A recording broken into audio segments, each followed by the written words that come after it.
What's up, guys? Doug Polk here with a CardPlayer exclusive video, and today we're going to talk about something that I know a lot of players have issues with, which is deep stacked play. I'm talking 150 blinds or deeper, and in live play, 2, 3, 400 blinds. I think this is an area that a lot of players get very conservative and afraid in, so let's just talk about some general themes. First off, a really important concept is always who can have the nuts and how often.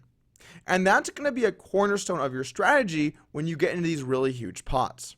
Sometimes if you're a player that cannot have the nuts and the other player can, you're going to have to be willing to put in a lot of money with good hands that aren't the best.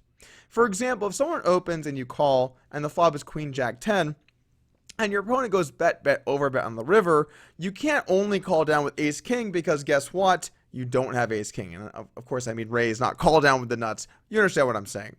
So the point is, in spots like that, you're going to have to be willing to call with some hands like, king, queen, where you block ace, king, you block some sets, you block king, 9 suited. You want to be able to call down with some hands that have good removal against your opponent's value range. So let's talk about in situations where our opponent's bet on some later streets and we can or can't have the nuts.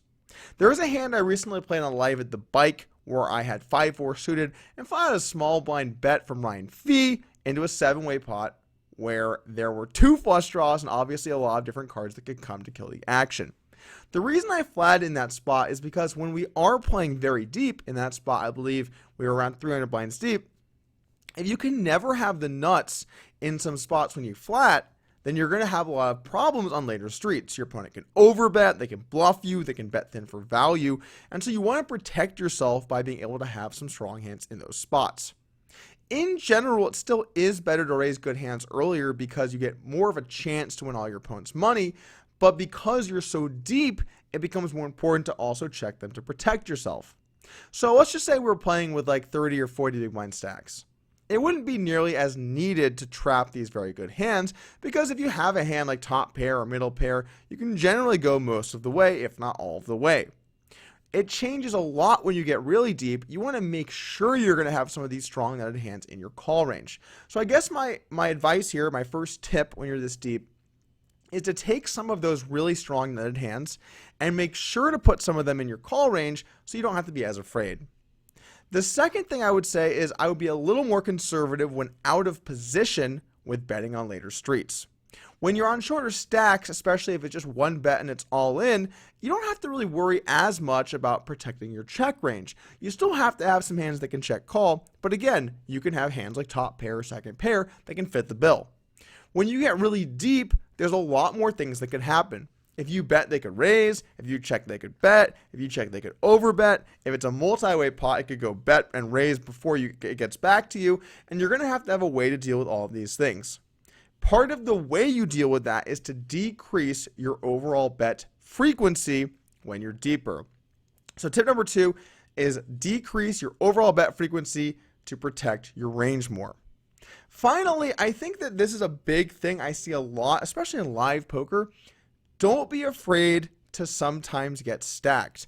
I think a big mistake, especially in some of those Vegas games where players buy in really deep for a lot of their roll, they don't want to lose all of their money. They don't want to put all their money in unless they have the nuts. That's a huge mistake. In fact, if you know someone's on their case money or on a huge chunk of their roll, then you would want to be really aggressive with bluffing them because that money matters to them.